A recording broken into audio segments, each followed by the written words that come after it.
Hello, so today we're gonna do a presentation on Dr. Stone. So, first off, the type of media. What we took is an anime slash TV show, and the genre of the thing we chose is post apocalyptic sci fi shonen. So, it's basically a category of Japanese comics targeting an audience of adolescent boys.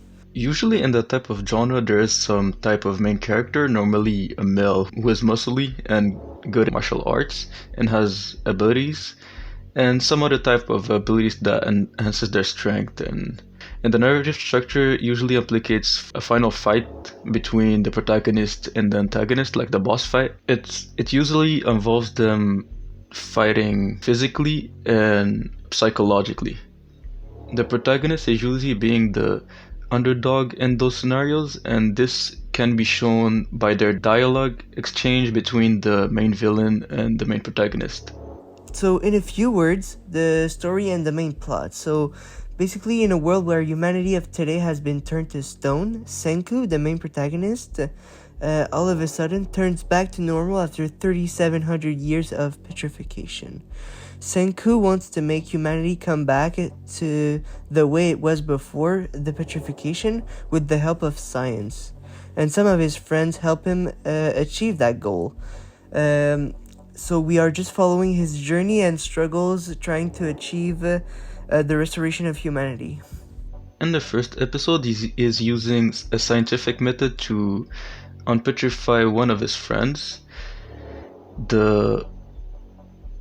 The method he discovers involves using nitric acid in order to change his inorganic petrified friend back into an organic human being. So, during a crisis situation, Senku unpetrifies someone who has superhuman strength called Tsubasa so that he can help them. And then they become friends until Tsubasa reveals his true agenda to make a world where only the strong survive, a world without science. And so they become enemy. They both have allies on each side, and Senku has the kingdom of science, and Tsubasa allies himself with individuals who have special skills which sets them apart from the masses. So people who have agility and who are strong, and etc. etc. During their battle preparation, Senku uses many scientific knowledge, skills, and prowess in order to defeat Tsubasa's army. One of his techniques involves literally a big tank, a phone, and, of course, instant ramen. And so the narrative arc. So for the setup, we are introduced to Senku and Taiju wants to confess his love to Yuzuriha. So it's basically the girl he has a crush on. So the inciting incident is that all of the humanity is turned to stone by a mysterious green mist.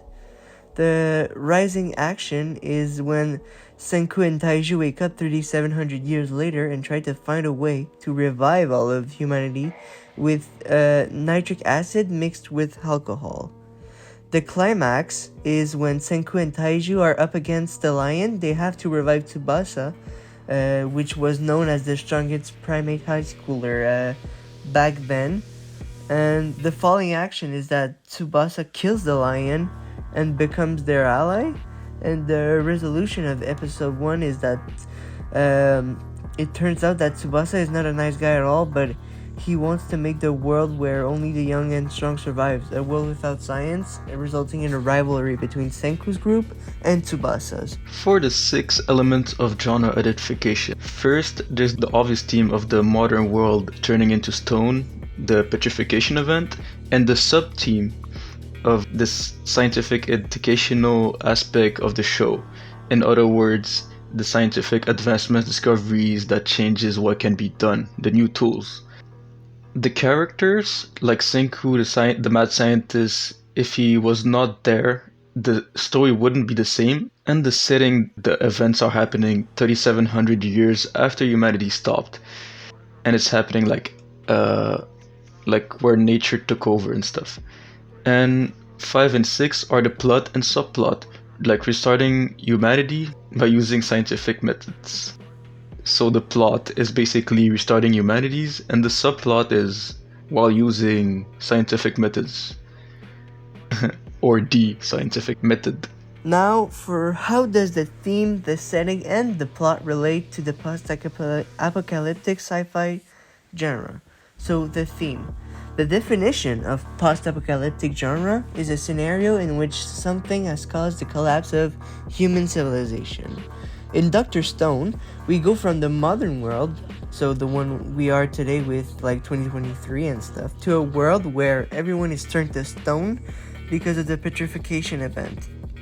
And centuries later, Senku, with the power of science, so basically this is where the sci-fi genre comes in, and he wants to come back to the way things were before, so getting humanity back to normal. Now for the setting. In the setting, the story leads you to think that it will occur in the modern day setting until there is the petrification event, when you realize that the story takes place in a post-apocalyptic setting where nature actually took over the entire world, the landscape changed, the infrastructures that humans all built are gone, and that humans are not at the top of the food chain anymore, so it's hard for them to survive without any modern technology and stuff. So there are no remains of the past, and so they have to deal with the impact of what happened and how to come back to normal. And how does the plot relate to the genre? So basically, in the post-apocalyptic genre, the main goal is usually to keep the human race alive and to prevent extinction. Basically, the plot of the story is one main thing: getting humanity back to its original state with the help of a really smart scientist and his associates. The only thing that is not allowing them to do so is Tsubasa and his army. Okay, my turn. So yeah, I'm gonna focus on points of character, subplot, and subtheme. There's the know-it-all genius character trope that is seen throughout the entire show, but I will be focusing of the knowledge that coming out of his brain and mouth and his actions too. During the first episode, Senku briefly explains that they need nitric acid, HNO3, and alcohol, ROH. It's basically any chain with an OH attached to it. So probably methanol or ethanol, because it's easier to get, in order to produce an HIC agent under the industrial name of litlle. In other words, just ethyl nitrate. It's just a chain plus a NO3 behind it. If concentrated nitric acid was used in any kind of rock, so anything in general, in a long period of time and in huge volumes, while most of rocks or whatever it touches will be diluted into it, the solvent, the acid. Although if litlle is used to do the same to the rocks, it only scorched them, kind of burned them outside of them, but not completely breaks them down, since litlle is not as potent as nitric acid, and etching is only engraving some stuff into something else. Okay, the trope exhibition or the characters. There's the genius mad scientist who is named Senku, and the mad scientist genius is actually a trope that brings two other tropes into it. The grunt, who is represented by Taiju, and the overpowered character trope, represented by the villain Tsubasa, who ends up becoming the villain at the end. Taiju is one that does the heavy lifting, the grunt work, and opens the simplified explanation of what the genius says. And that character is usually the most relatable to people. He only has one goal at a time. At the beginning it was to save somebody else, his crush. Then it was only to serve and do whatever needs to be done for the goal to be finished. Tsubasa is the strong type who protects them and is a hunter at heart. It's pretty much the overpowered character trope. This character is almost always seen in the post-apocalyptic genres. He usually is seen as a violent, psychopathic character. He basically is a charismatic leader who is mostly feared by his subordinates or compatriots or friends. His motif is not really thought out, but because of his charismatic persona, It seems that it is, but it's not as thought out as it could be. And there's also Yuziriha, who is the damsel and distress character trope, so yeah. Sorry if I passed through that quickly, because I don't want to go and have too much time in that video. Yeah. So the concluding statement. So during the making of this presentation, we learned a lot of new things regarding genres and science that we would have never learned otherwise, such as combinations of formulas to create useful tools, how certain already acquired materials are used for new purposes, and etc. We also learned that science, if advanced enough, will always prevail over strength. We also learned that this show is a subgenre of sci-fi and post-apocalyptic scenarios. Plus, one of us finally learned what a shonen manga is.